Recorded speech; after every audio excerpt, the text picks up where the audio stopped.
Rebonjour, deuxième édition de la vidéo. La première a été faite en direct et il s'est avéré qu'en fait la connexion avec YouTube, voire même la connexion 3G n'était pas suffisante pour pouvoir faire un bon live. Donc je reviens vers vous, cette fois-ci en ayant pris quelques notes et pour vous resignifier mon point de vue sur les batteries qu'il faut utiliser, donc acquérir si on veut faire de l'autonomie. Donc c'est le constat que je fais au jour d'aujourd'hui. Voilà. Parce que je déteste l'utiliser, mais bon, voilà. Il y avait de circonstances. Alors, donc à la question, si je devais choisir des batteries pour renouveler mon parc actuel qui sont des batteries gel, les batteries que je choisirais, ce sont des batteries lithium. Donc pourquoi ces batteries lithium? Alors déjà, le premier truc, et c'est pas les moindres, c'est que le prix des batteries de ces batteries, le coût a été divisé par 2 en 4 à 5 ans. Ce qui n'est pas négligeable, c'est-à-dire qu'avant c'était strictement intouchable. Maintenant on arrive à avoir des packs de batteries quasiment à 5000 € pour 10 kWh. Donc on est toujours 1500 € de plus que des batteries type acide. Hein, mais par contre on se rapproche de quelque chose qui commence à être raisonnable.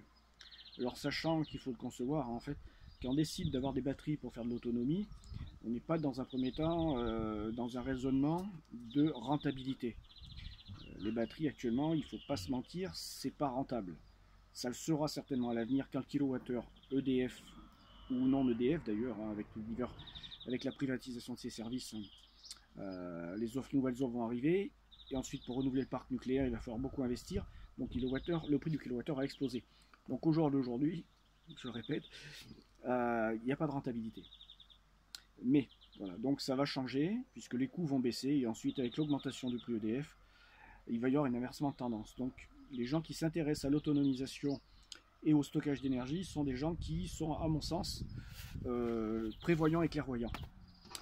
Alors j'ai un peu de temps, j'ai pris quelques notes sur une feuille, hein, histoire de ne pas oublier ce que j'avais dit ce matin.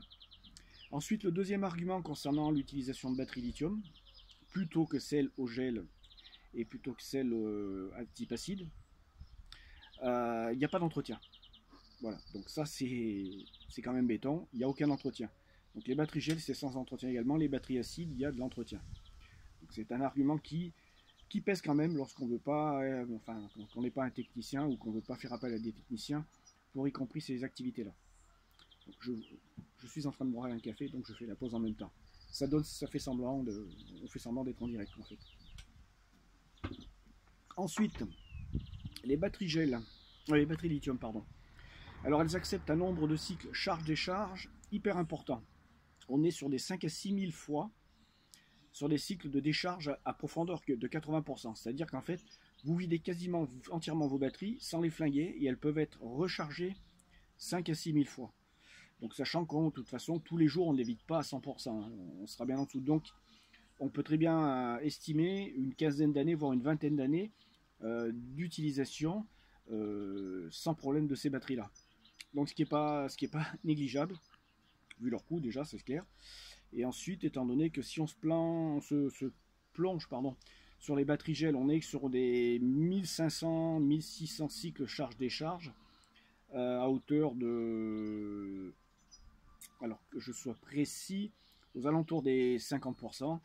Et ensuite, on est dans les mêmes ordres de grandeur pour les batteries acides, mais sur des décharges de 80%. C'est pour essayer d'avoir un peu l'éventail de toutes les batteries qu'on a et de leur potentialité. Ensuite, un truc pas négligeable, c'est l'encombrement. On trouve ces batteries sous forme d'armoire. Donc, par exemple, vous avez des fabricants type Mercedes, mais aussi on les trouve sous forme de rack qui peuvent se loger dans une armoire ou s'empiler simplement sur des étagères. Donc l'encombrement, ça c'est pas négligeable parce qu'en fait la problématique qu'on va rencontrer lorsqu'on va faire du solaire, ça va être déjà où placer le tableau de protection de l'ensemble de l'installation, où placer l'onduleur et également où placer ses batteries, sachant qu'il faut les mettre le plus près possible de l'onduleur pour que les câbles, il y ait le moins de pertes possible au niveau des câbles électriques. Donc l'entretien, c'est bon, j'en ai un peu parlé, il n'y en a pas. Par contre, dépannage.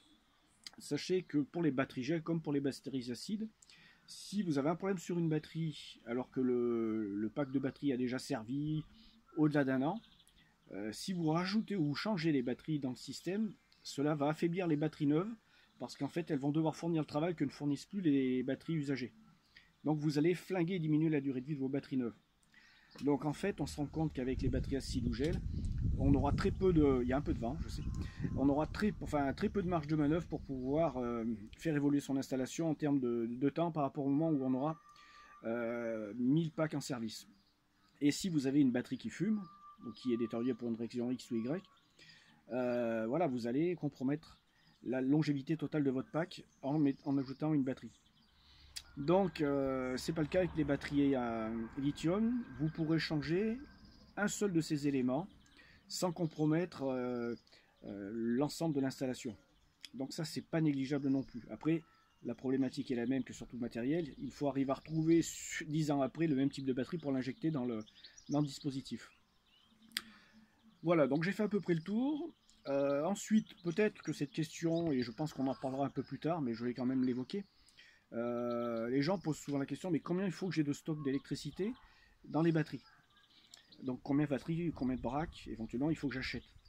Alors ça va dépendre de votre façon de vivre et de gérer au quotidien et de votre consommation. Il est clair que plus vous êtes énergivore, plus vous aurez besoin de stockage. Alors concrètement, j'ai regardé mes consommations. Le soir, entre 18h et 8h du matin, ma maison qui est quasiment en état de veille, donc je mange 3 kWh. Donc avec un pack à 10 kWh, j'aurai largement de quoi passer les nuits et donc charger, décharger avec ces cycles-là. Mais la problématique, c'est que lorsqu'on va rentrer dans des périodes hivernales, et que vont se succéder des jours où en fait la production solaire permettra d'alimenter la maison, mais pas forcément de recharger les batteries. Et donc, on peut très bien voir que sur 2-3 jours, en fait, les batteries vont se vider petit à petit. Et donc, vous aurez plus cette réserve. Donc, la problématique, vous la comprenez. J'ai posé la question à un professionnel, honnête professionnel, quelqu'un qui cherche pas à vendre du matos à tout prix. Je lui avais dit, est-ce qu'avec 20 kWh de batterie acide, ça peut faire le taf? Il m'a dit non, ça fera pas le taf. Avec 3 kWh crête, donc théorique, de panneaux solaires, est-ce que ça fait le taf avec 20 kWh? Je répète, il a dit non, il vous faudra un groupe électrogène. Donc, tout ça pour vous dire qu'avec des batteries à lithium, ça serait mieux en passant à 20 kWh, mais ça serait toujours pas la panacée parce que, comme cette année, prenez l'exemple décembre à janvier, nous avons eu dans la région Auvergne quelque chose comme 160 heures d'ensoleillement seulement. Donc en fait les batteries, au bout, même si j'avais eu 20 kWh, j'aurais retardé l'échéance, mais j'aurais pas eu la capacité de recharger ces batteries. D'autant plus que plus vos batteries ont une capacité de stockage importante, plus il vous faudra le temps pour les recharger. Voilà, donc tout ça pour vous dire qu'en fait l'autonomie et l'autonomisation, c'est quelque chose qui dépend du matériel, mais de vos conditions extérieures et de votre rythme de vie. Et sachez qu'en fait, et c'est la vérité pure, quand on fait de l'autonomie, il faut toujours avoir une roue de secours. Que ce soit pour l'eau, que ce soit pour l'électricité ou quoi que ce soit, l'énergie, le chauffage, roue de secours systématique, et y compris pour l'énergie électrique. Il ne faut pas dépendre que d'une source d'approvisionnement. Donc il est judicieux de conserver son alimentation EDF ou d'avoir un groupe électrogène. Ensuite, concernant la puissance éventuelle du groupe électrogène pour recharger les batteries, là encore, moi je m'en réfère à des gens qui vendent le matos et qui m'ont jusqu'à présent super bien conseillé. Un groupe électrogène qui fournit 1000 watts est suffisant pour faire de la recharge. Si vous gérez bien votre maison, la puissance du groupe sera répartie, donc c'est l'onduleur qui fera le travail lui-même, hein.